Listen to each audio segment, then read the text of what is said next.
त्यांच्या बाबतीत माझी आजही चर्चा झालेली नाही आहे, पण चर्चा होणार याबद्दलसुद्धा मी नाकारू शकत नाही आहे आणि चर्चा करायला काहीच अडचण नाही आहे. कारण का शेवटी त्यांचा दृष्टिकोन आणि माझा उद्दिष्ट हा एकच आहे. कारण काय शेवटी आमच्या पंजोबांनीच राजर्षी छत्रपती शाहू महाराजांनीच पहिलं आरक्षण दिलं होतं आणि डॉक्टर बाबासाहेब आंबेडकरांनी मग ते घटनेत ते अंमलात आणलं आणि म्हणून मनोज जरांगेंना मी नेहमीच सहकार्य, नेहमीच माझा सपोर्ट राहिलेला आहे. राजकीय चर्चा झालेली नाही, पण राजकीय चर्चासुद्धा लवकरच त्यांच्याशी होईल. वाद कुठेतरी वाढताना दिसतोय.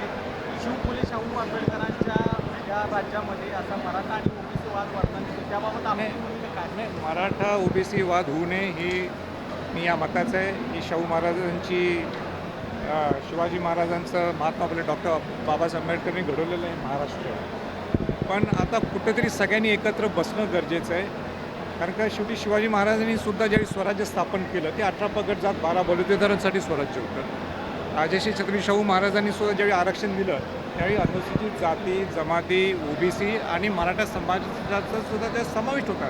पण सगळ्याच जातीतल्या लोकांना त्याचा आनंद त्यांनी लुटायला पाहिजे. त्यांना सगळ्यांना आरक्षण मिळालं पाहिजे या दृष्टिकोनाचा मी आहे. आता कसं बसवायचं हा सगळ्यात महत्त्वाचा मुद्दा आहे. आज अनेक पक्षांनी आपली भूमिका घेतलेली आहे. त्या पक्षांनी जी भूमिका घेतली आहे ते आरक्षण टिकणार का हा सुद्धा महत्त्वाचा प्रश्न आहे. त्याच्यावरसुद्धा मी लवकरच सविस्तर पद्धतीने मी आपल्याला बोलणार आहे. माझं एकच मत आहे की मराठा समाजाच्या लोकांनी आणि ओबीसीच्या लोकांनी इथं बसायला पाहिजे. इथं मोठा धाकटा भाव आता विषय राहत नाही आहे. या सगळ्या गरीब मराठ्यांना सुद्धा न्याय मिळाला पाहिजे ही माझी भूमिका आहे आणि म्हणून या टप्प्याटप्प्यात सगळ्याच गोष्टी सगळ्यांनी क्लिअर होतात. या निवडणुकीच्या समोर आम्ही निश्चित येणार आहोत. आमचे उमेदवारसुद्धा तिथं उभे राहतील.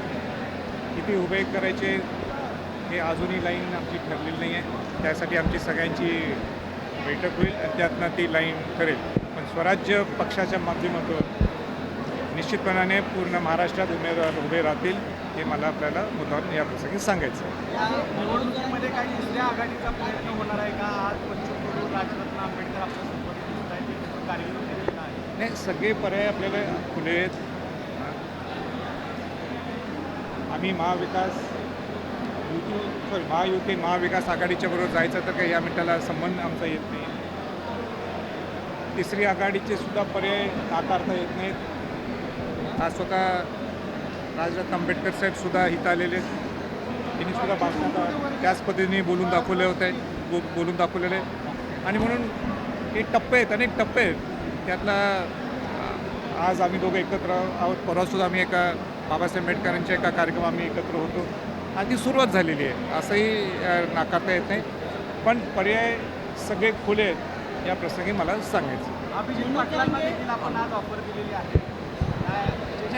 अभिजित पाटलांना पूर्वीच ऑफर दिली होती तुम्ही या म्हणून, पण ते गेले मध्यंतरी लोकसभेच्या निवडणुकीत कुठेतरी. पण असं चालणार नाही आहे आणि जर जायचं असेल तर ठामपणे तिथं त्यांनी राहायला पाहिजे आणि जर तिथं पटत नसेल तर स्वराज्याची ऑफर त्यांना केव्हाच म्हणजे ओपन आहे. आजही ते स्वराज्यात आले, आम्ही स्वराज्याचं स्वागत करून त्यांना घेऊ. आरक्षणाच्या मुद्द्यावर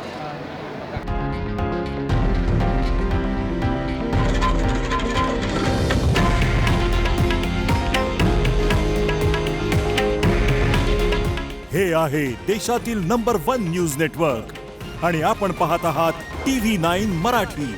काळजी तुमची, हित महाराष्ट्राचं.